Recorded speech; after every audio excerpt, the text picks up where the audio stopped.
Nuestro tema ya anunciado: sepultura y gloriosa resurrección de Cristo. Es bien sabido por todos que un día hemos de morir. Un día moriremos. De esta tierra nadie sale vivo. Pero si eso es verdad, y lo es, para nadie es un secreto que nadie quiere morir o ser sepultado. Nadie quiere morir. Ahora,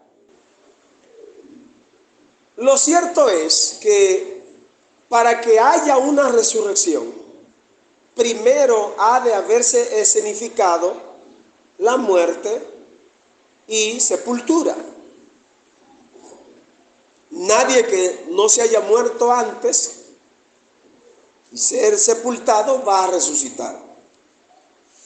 El maravilloso evento de la muerte, sepultura y gloriosa resurrección de Cristo, en él se encuentran varios hechos, personas y cuestiones relevantes. En el sermón pasado, por ejemplo, que estuvimos advirtiendo a Jesús en el Calvario, encontramos una persona muy significativa, que probablemente siempre que se recuerde el sacrificio de Cristo, vamos también a recordar a Simón de Cirene, que a pesar de que venía cansado de un arduo día de trabajo en el campo, a lo mejor por su vigor físico que se veía como regularmente un agricultor, es un hombre que hace mucho esfuerzo con la mano y desarrolla músculos, dijeron: este tipo tiene el poder, las fuerzas para llevar la cruz tras Cristo. Así que recordamos con entusiasmo esa labor encomiable de Simón de Cirene, que aunque tal vez él no tenía el deseo, la voluntad, y lo obligaron a hacerlo, pues no se negó. No se advierte en el conversatorio que Simón de Cirene se negara a llevar la cruz tras Jesús. En esta ocasión vamos a ver otra persona significativa y que nunca que se hable del sacrificio de Cristo podrá olvidarse la encomiable labor de José de Arimatea, que se advierten dos características, explícita y una implícita. La implícita, el hecho de que él fuera miembro del concilio, estaba hablando que era un fariseo, miembro del Sanedrín, un principal entre los judíos a la altura de Nicodemo. Pero además nos dice el pasaje que dos características de este fariseo que ojalá nosotros podamos emular. Note, el pasaje nos dice que él era bueno y justo. Por cierto que nosotros no podemos jactarnos, no deberíamos jactarnos de ser buenos y mucho menos de ser justos. Pero Dios espera que lo seamos. De hecho, Dios dice en su palabra que si nuestra justicia no es mayor que la de los escribas y fariseos, no entraremos en el reino de Dios. ¿Usted ha leído eso? Eso está en la Biblia, en el Nuevo Testamento, lo dijo Cristo. Si la justicia del cristiano, del seguidor de Cristo, no es mayor que la de los escribas y fariseos, no entraremos en el reino de los cielos. El gran dilema de tanta gente cristiana que entiende que su compromiso es solo con Dios y no me importa lo que digan los demás. Yo estando bien con Dios, pues no. Aún a Cristo le importaba lo que la gente pensaba de él. Él le dijo a los discípulos: ¿qué dicen los hombres que es el Hijo del Hombre? Y ellos le dijeron: unos dicen que eres Juan el Bautista, que eres Jeremías, u otro de los profetas que ha resucitado. ¿Y vosotros qué decís que soy yo? Así que es importante la opinión de la gente. Y de hecho es tan importante que la Biblia dice que cuando los caminos del hombre son agradables a Dios, aún a sus enemigos, Dios lo hace estar en paz con nosotros. ¿Usted oyó eso? Así que no es posible yo vivir una vida de abrazos y besos con Jesús y llevarme mal con todo el mundo. Eso no es posible. Si yo soy una persona piadosa, una persona que vivo en comunión con Dios, lo mínimo que yo debo es representarlo a Cristo, a ese Cristo que tiene comunión conmigo. El extenso pasaje que nos ocupa nos presenta dos eventos trascendentales en la vida y ministerio de Cristo. Una vez que termina su viaje al Calvario y que muere en la cruz, pues lógicamente que hay que sepultarlo. Lo sepultaron. Y eso es importante porque hay gente que se cree tan bueno que cree que no va a morir. Y si te muere, hay que sepultarte. Y hay gente tan descuidada que ni siquiera ahorran para su sepultura. Dice: como quiera hay que enterrarme, como quiera hay que enterrarte porque hiede. Si no hediera, te dejaran sin enterrar. ¿Y quién aguanta el bajo? Hay que enterrarlo. O sea, es una irresponsabilidad pasarse 20, 30, 40 años en la vida, 50, trabajando y malgastando y morirse para dejarle problema a otro. No, hay que ahorrar para que por lo menos la gente se consuele más rápido. Señor, gracias que te lo llevaste, pero no me dejó en la calle, dejó para... Porque hay gente que se muere y la familia llora más por cómo entierro el plátano o a la habichuela esa que por la falta que me va a hacer. Entonces, se muere, hay que enterrarlo, pero no hay que enterrarlo porque uno ama enterrarlo. Hay que enterrarlo porque nadie aguanta el bajo. Entonces, la sepultura y resurrección del Señor Jesús, el historiador Lucas nos presenta por lo menos 7 aspectos trascendentales vinculados a la resurrección de Jesús. Evidentemente que lo primero que se advierte es su sepultura. Los versículos 50 al final del capítulo 23. Y de ahí la trascendencia de José de Arimatea, que era un miembro en posición de renombre del concilio, es decir, del Sanedrín. El Sanedrín era la más alta élite de los líderes religiosos. Es como lo que sería hoy el claustro o el clero de la iglesia grande. La gente que se sube a la plataforma, ¿no? Que a la plataforma no se sube cualquier gente. Los santos. Ahora, José de Arimatea no solamente era miembro del concilio, no solamente tenía una posición social y religiosa encumbrada, sino que delante de los ojos de Dios el tipo estaba alineado. Era fiel seguidor de Cristo. Note versículo 50 que nos dice de nuevo que era varón bueno y justo. Y por supuesto no indica bueno en el sentido humano, es que él había reconocido la bondad de Dios, porque usted y yo no somos buenos, somos menos malos que los impíos pecadores. O se supone que seamos menos malos que los impíos pecadores, porque uno no espera encontrar gente mala en la iglesia.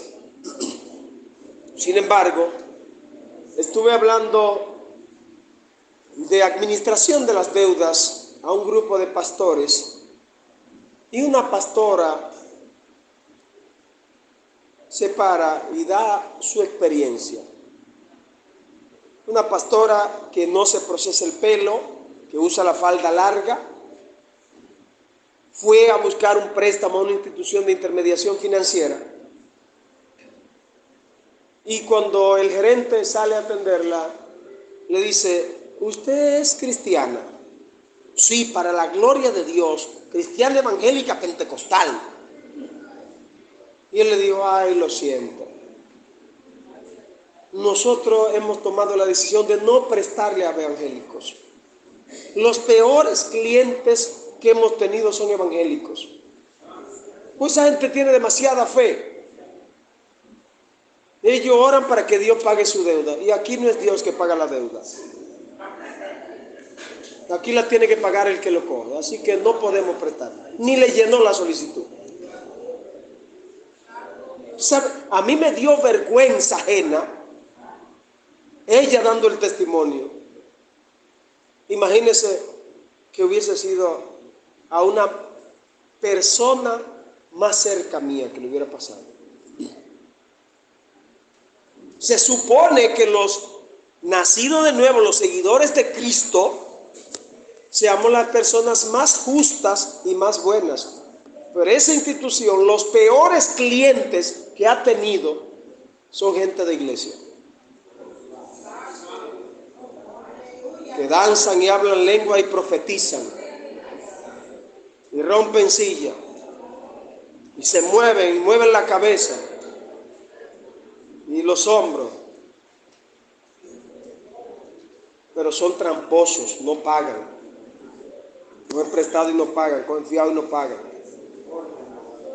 Eso no se espera de una persona que es seguidor de Cristo. Por supuesto que no. Usted y yo estamos llamados a ser buenos y justos, personas justas y buenas. Y por supuesto, una cuarta característica que tenía José de Arimatea es que esperaba el reino de Dios. Y eso se aplica a nosotros que esperamos el retorno de Cristo. ¿Cuántos esperan que Cristo vuelva? ¿Y cuántos se van con Él? Porque hay gente que sabe que Cristo viene, pero no quieren que Cristo venga porque no están listos para irse. Entonces usted y yo tenemos que estar conscientes de que Cristo vuelve en cualquier momento, pero no solamente puede venir Cristo para la iglesia como comunidad, pero nos puede sorprender la muerte, y ese momento vino para nosotros en particular. Así que José de Arimatea va donde Pilato y le presenta evidencias. A ese que tú diste la orden, que le entregaste a los judíos para que lo maten, era justo. Así que yo exijo que me dé el cuerpo para darle cristiana sepultura. Bueno, no cristiana, porque cristiana viene de Cristo, y Jesucristo no era cristiano. No, Jesús no era cristiano ni evangélico. Él es Dios. Para darle una honrosa sepultura, no como un delincuente, no como lo crucificaron en la cruz del centro, como el peor de los tres, porque cuando los que iban pasando, y eso que están ahí son 3 crucificados, así que 1, 2, 3 delincuentes. como quiera. Si comienza de derecha a izquierda, 1, 2, 3. De izquierda a derecha, 1, 2, 3. Es el segundo, el del centro. Así que él le da honrosa sepultura. Tan honrosa sepultura que lo colocó en un sepulcro que nadie había sido puesto. Porque los sepulcros en los tiempos bíblicos eran tumbas o huecos grandes que se hacían en las montañas, en otra palabra, en una jarda. El dominicano me entiende mejor jarda que montaña, porque el dominicano entiende montaña en un lugar donde es alto porque hay muchos montes. En Israel, una montaña en Medio Oriente no es necesariamente un lugar de árboles, sino una elevación de terreno muy alto, una jarda. Y entonces ahí hacían un hueco como que cabían hombres parados, hombres de pie. Y ahí colocaban un sepulcro familiar. Lo que hoy sería un nicho, pero en lugar de ser en cemento, lo hacían un hueco en la jarda. Y entonces ese hueco, que era una casita ahí dentro, se ponía en la puerta un peñón, una piedra redonda. Una cantidad de hombres rodaban esa piedra y la sellaban con asfalto para que no salga el hedor. Y entonces al tiempo, cuando moría alguien más de la familia, entonces abrían y colocaban de nuevo otro. Así que José de Arimatea tenía su nicho, en un buen dominicano, preparado para su familia, pero encontró digno colocar allí al Mesías Redentor, al Salvador de nuestras almas. Y por supuesto nadie más fue sepultado allí. Nadie más. En ese sentido, la resurrección de Cristo, que le encontramos en los versículos 1 al 12 del capítulo 24, vamos a ver por lo menos 7 cuestiones importantes que se destacan allí en la resurrección. Lo primero es la maravillosa piedra removida. Versículos 1 y 2. El primer día de la semana, muy de mañana, vinieron al sepulcro trayendo las especias aromáticas que habían preparado y algunas otras mujeres con ellas.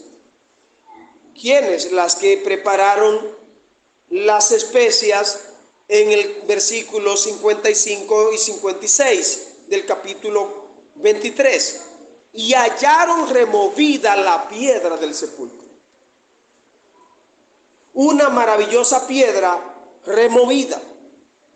Esta piedra había sido sellada con el sello real e imperial representado en la vida de Pilato, Poncio Pilato. Y frente a la tumba, frente a la piedra, había sido colocada 4 guardias reales, 16 soldados, 4 de 4.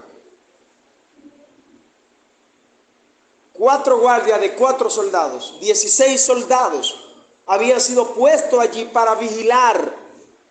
¿Por qué? Bueno, porque justamente el Evangelio de Mateo nos dice que los escribas y los fariseos le dieron a Pilato: mira, el falsante ese dijo que iba a resucitar.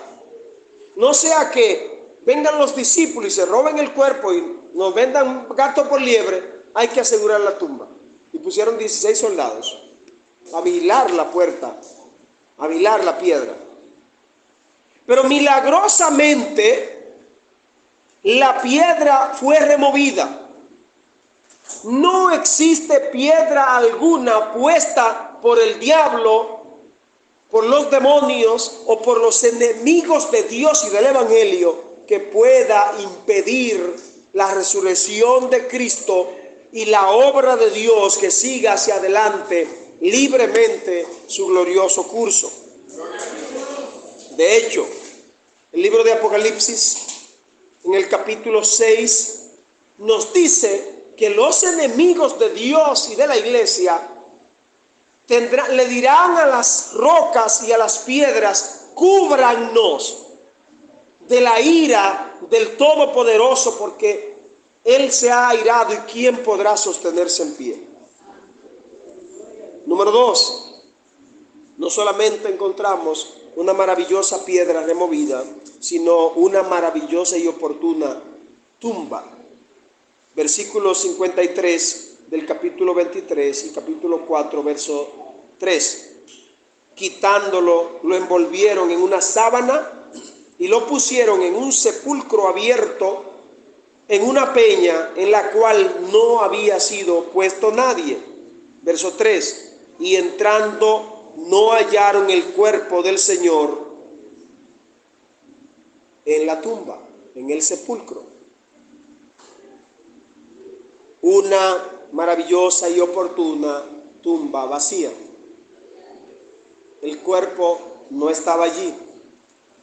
Y esa es la gran diferencia que existe entre el evangelio bíblico y las demás religiones del mundo.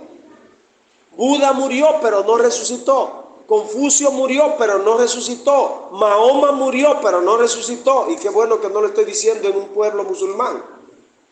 Si lo digo en una parte islámica, eso es suficiente razón para matarme. Porque los islamitas, los musulmanes, ellos pueden imponer su religión donde quiera que vayan. Y hay que aceptarle que pongan mezquitas, pero nadie puede establecerla en su país. Si yo fuera presidente de un país, no le aceptara poner una mezquita en mi país. O si ellos no aceptan que nadie ponga iglesia de ninguna en su país, ¿por qué ellos tienen que ponerla en otros? Pues Buda murió, Confucio murió, Mahoma murió y no resucitaron.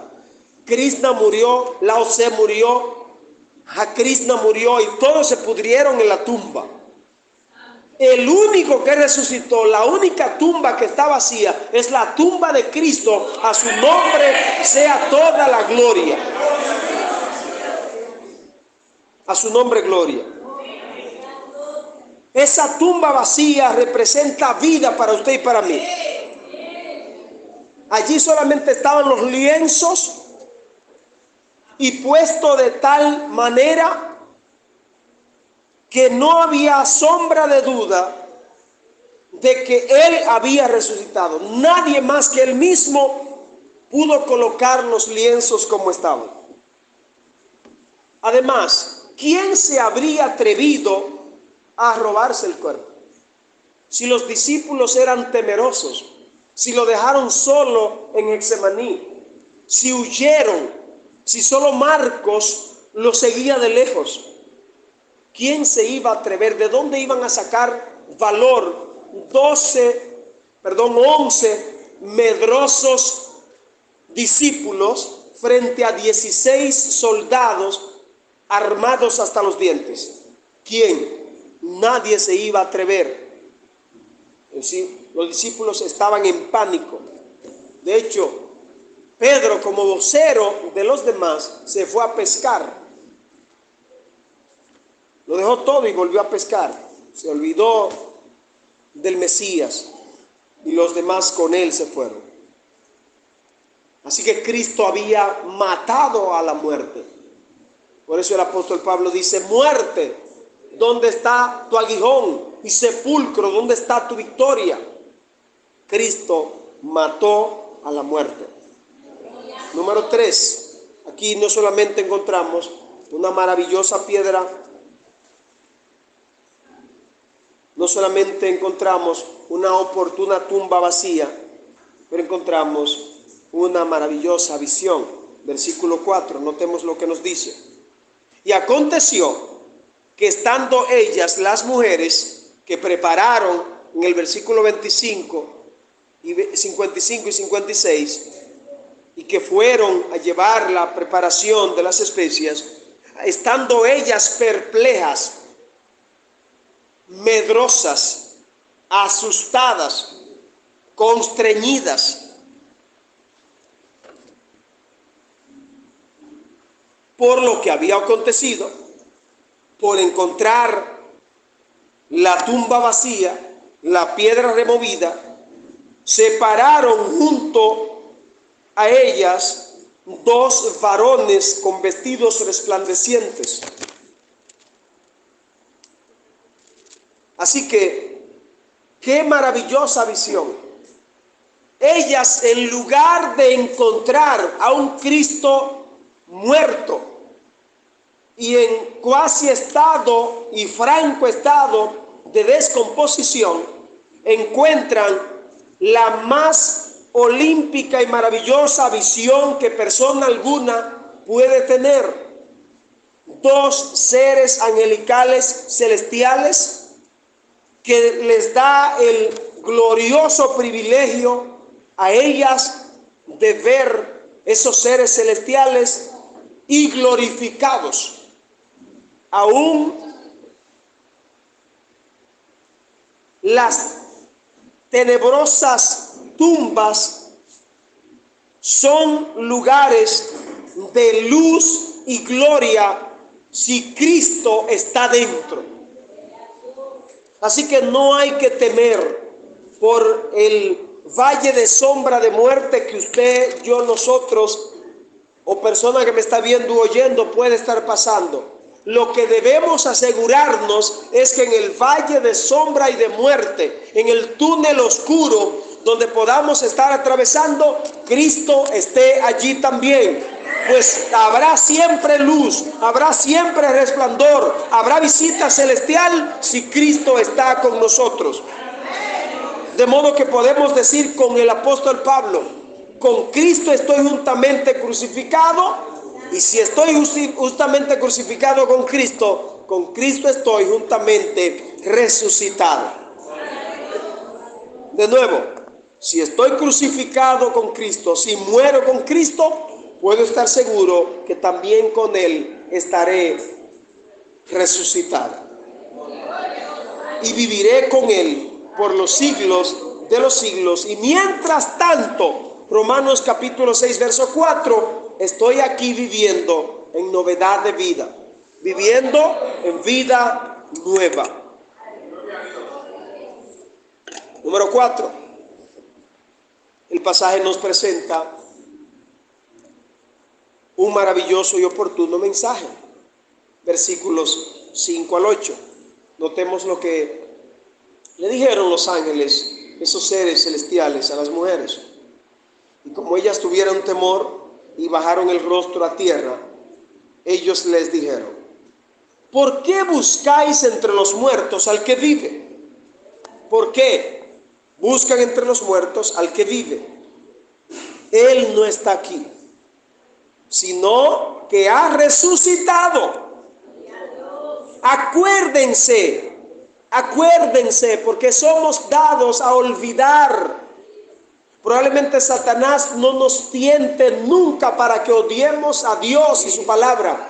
Nos va a tentar para que olvidemos a Dios y a sus promesas. Acuérdense de lo que Él les habló cuando aún estaba con ustedes en Galilea, diciendo: es necesario que el Hijo del Hombre sea entregado en mano de pecadores, que sea crucificado, pero resucitará al tercer día. Entonces ellas se acordaron de sus palabras. Es que necesitamos que nos refresquen la palabra. Nada puede sustituir la predicación de la palabra. Los ángeles le están diciendo: acuérdense de la palabra. ¿Y qué pasó? Ellas se acordaron de la palabra. Se acordaron porque alguien se lo recordó. Entonces la palabra de Dios nunca va a pasar de moda. La predicación no puede ser sustituida por nada. Nada puede sustituir la predicación de la palabra de Dios, porque es el único medio que hasta el momento Dios nos ha entregado para que nosotros recordemos lo que Él nos ha dicho, para que nosotros nos alineemos a su propósito, a su voluntad. La palabra de Dios, la predicación de la palabra de Dios. Así que el fulgor de la gloria que irradiaba de los dos ángeles, que a propósito, solo el evangelista Lucas nos habla que eran esos dos ángeles, encegueció a las mujeres, por lo que bajaron la cabeza. Así que ellas dijeron: ¿y qué habrá pasado? Ahora sí se perdió la esperanza. Y entonces, de hecho, Mateo nos dice que ellas pensaron que él era el hortelano. Mateo y Marcos nos dicen que era uno. Y Juan también. Solo Lucas nos dice que eran dos. El hortelano, el que cuida el cementerio. Si tú te lo llevaste, dime dónde lo pusiste. Así que la respuesta de ellos: no está aquí, ha resucitado. Ningún poder de la tierra, del infierno, puede detener la gloriosa resurrección de Cristo. No puede impedir la gloriosa manifestación de Cristo. El apóstol Pablo dice: porque no me avergüenzo del evangelio, porque es poder de Dios para salvación a todo aquel que cree, al judío primeramente y también al griego. Cristo ha resucitado, primicia de los que durmieron con él ha sido hecho. Así que él resucitó y muy pronto volverá a la tierra. Él vuelve pronto por los suyos. No lo olvidemos, lo creamos o no, y más nos vale creerlo y esperarlo. Cristo, el Cristo resucitado, volverá por su iglesia, pero viene por los suyos. Él no es un ladrón que viene a llevarse lo que no es de él. Solo los ladrones se meten sin abrirle la puerta y se llevan lo que no es suyo, lo que no les pertenece. Cristo, como todo un caballero, toca la puerta de nuestro corazón y nos dice: yo estoy a la puerta y llamo. Si alguno oye y abre la puerta, yo entraré, cenaré con él y él conmigo. Cenaremos juntos. Así que hay un maravilloso mensaje que es el mejor que persona alguna pueda recibir. Número 5. Una gran y triste realidad. Qué triste es que ante este maravilloso mensaje hayan personas incrédulas. Note lo que dice el versículo 11. Mas ellos les parecía locura las palabras de ellas y no las creyeron. Oiga eso. ¿Qué no creían? El mensaje de los ángeles que ellas le dieron. Verso 10. María Magdalena y Juana y la otra María, madre de Jacobo, y las demás mujeres con ella, dijeron el mensaje de los ángeles a los apóstoles. Oiga eso. Ellas, las primeras mensajeras, las primeras misioneras, no tuvieron frutos. Un mensaje divino, porque recién lo habían recibido del mismo cielo y lo llevaron a supuesta gente de fe, a gente de iglesia. ¿Y sabe qué? Verso 11. Ellos no lo creyeron.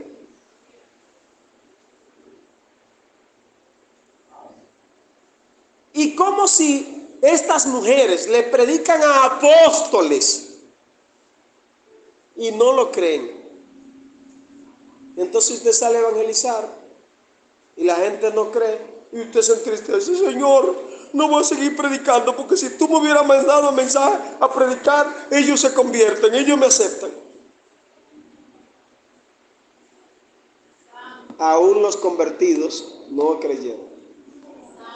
Y si la gente de iglesia no cree, ¿van a creer los impíos? Sí, es absurdo. Es decir, si yo le predico a ustedes y ustedes no creen, me voy a entristecer porque predique allá afuera y nadie se convierta, o porque me apedren.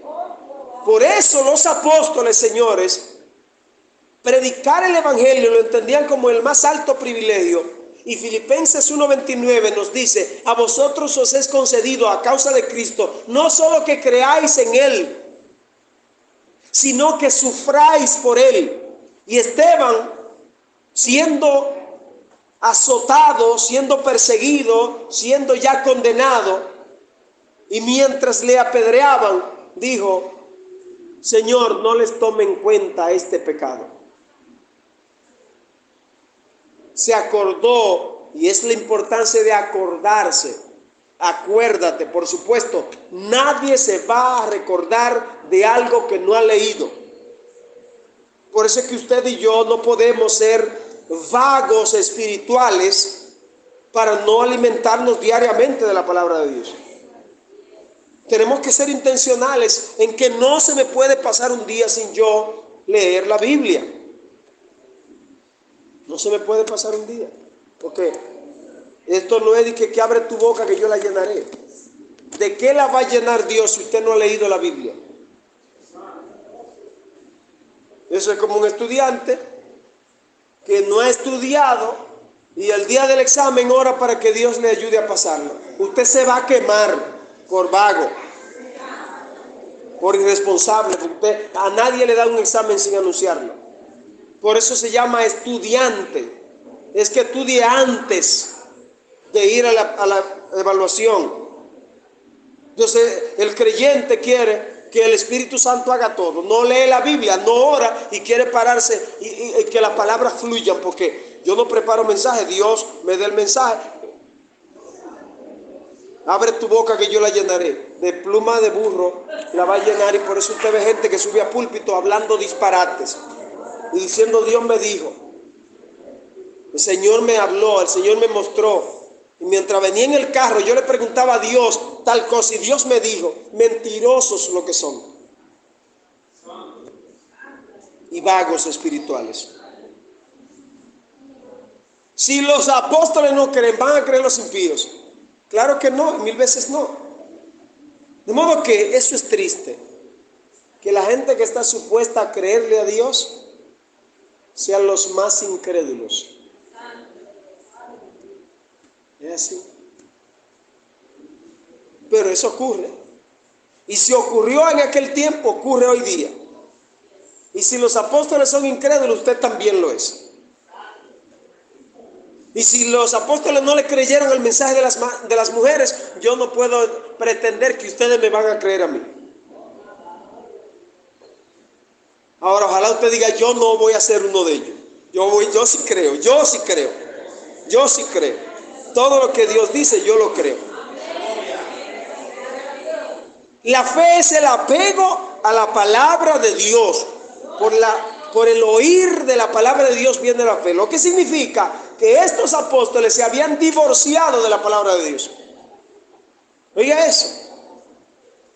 Solamente 3 días hacen que han matado al Mesías y ya se olvidaron del Evangelio.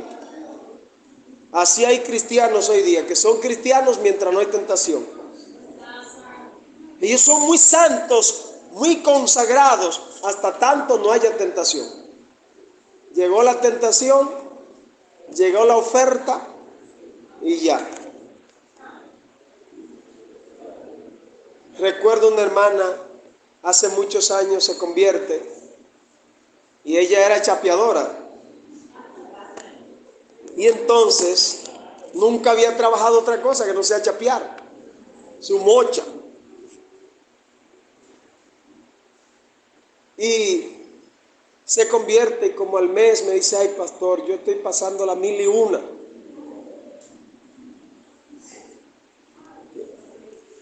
varón, yo no sé qué hacer. Digo, ¿cómo así? Varón, es que no aparece un peso por parte, yo estoy pasando hambre. Ok, mi hija. ¿Y qué es lo que tú sabes trabajar? ¿De qué? No, varón, yo lo que hacía era buscármela. Digo, pues el diablo claro que te va a hacer a la puerta, porque si tú lo que te la buscabas con hombres y tú te convertiste, se supone que no te la está buscando. Tiene que gestionar otra forma de ingreso. Varón, yo no sé hacer otra cosa que sea buscármela. Bueno, tiene que cerrar esa puerta. No aguantó el fuerte, salió a buscársela de nuevo. No aguantó. Porque ¿qué? No es asunto ser cristiano cuando no hay tentaciones. En medio de las tentaciones es que se demuestra que realmente nos convertimos.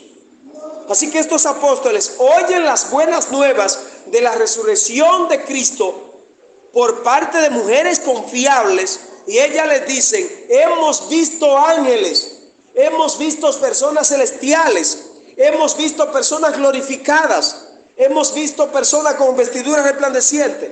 Y ellos no lo creyeron. Que Dios nos ayude, mis santos hermanos, a nosotros sí creer. Número 6. Una gloriosa conversación. Versículos 13 al 17. Notemos lo que nos dicen estos versículos. Y aquí dos de ellos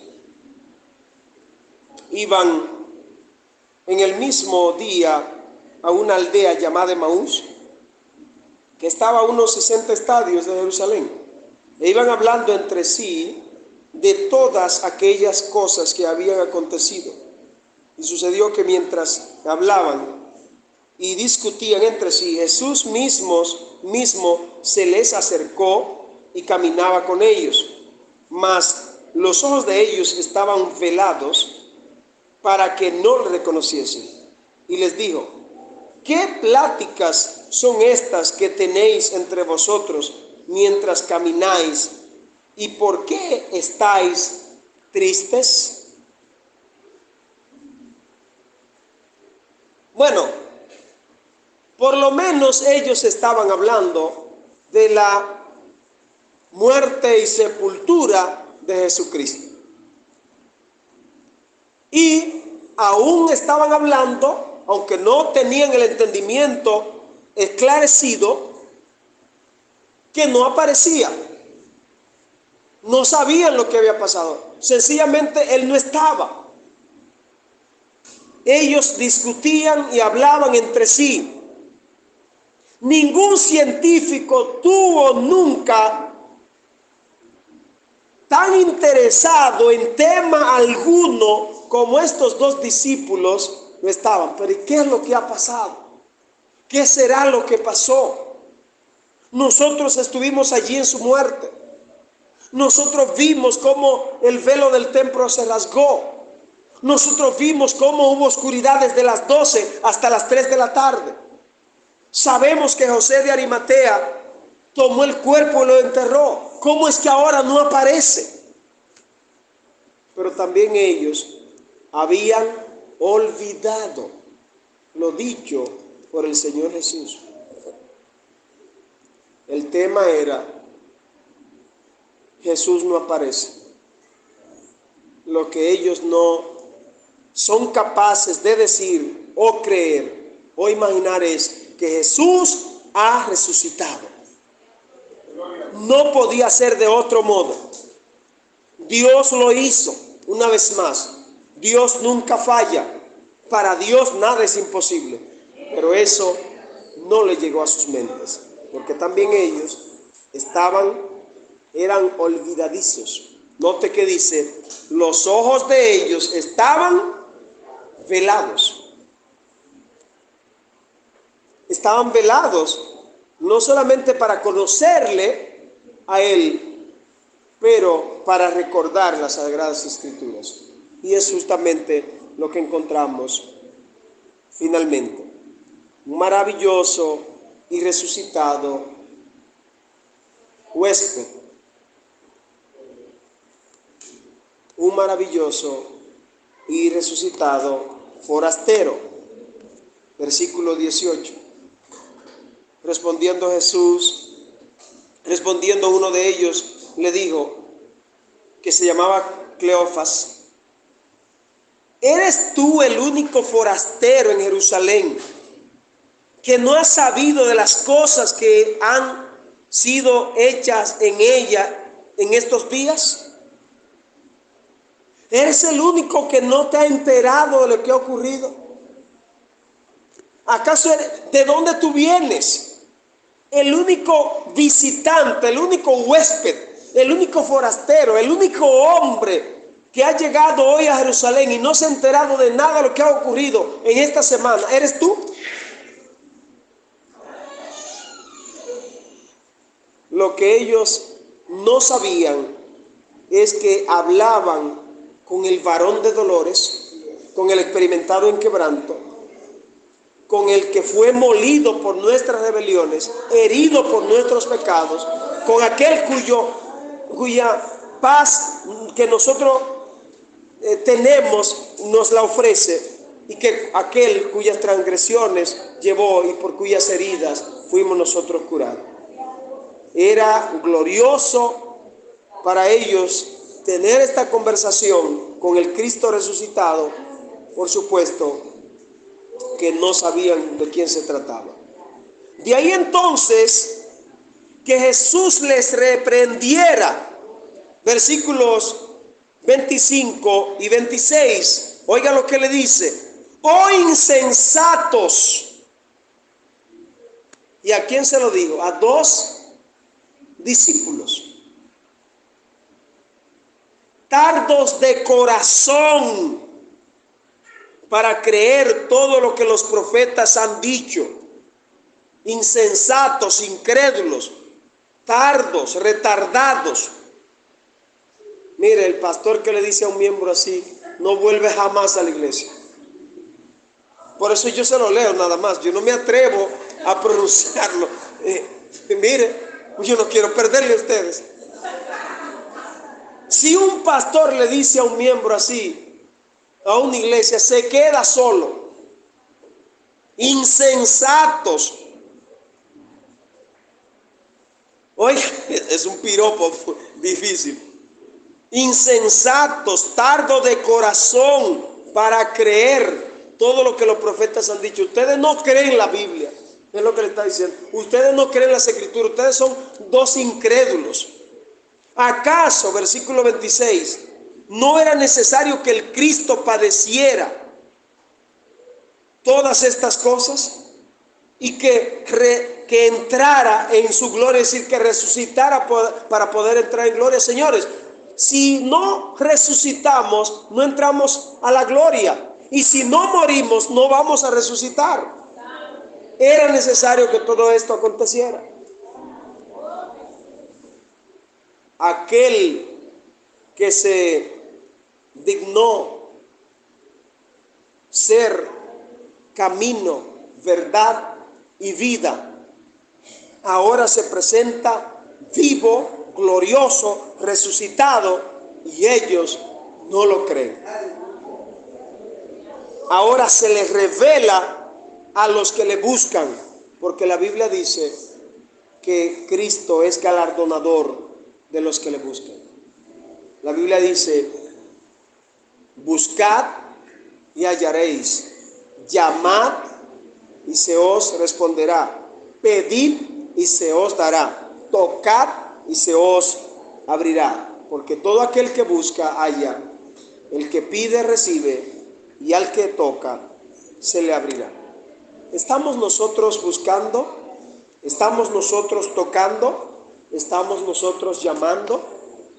Si es así, que Dios nos bendiga.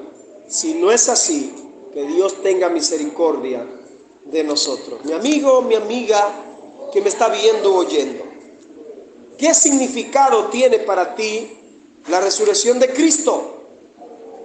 ¿Qué implica para ti la resurrección de Cristo? Hermano, hermana, para mí la resurrección de Cristo implica una maravillosa piedra removida significa una maravillosa y oportuna tumba vacía.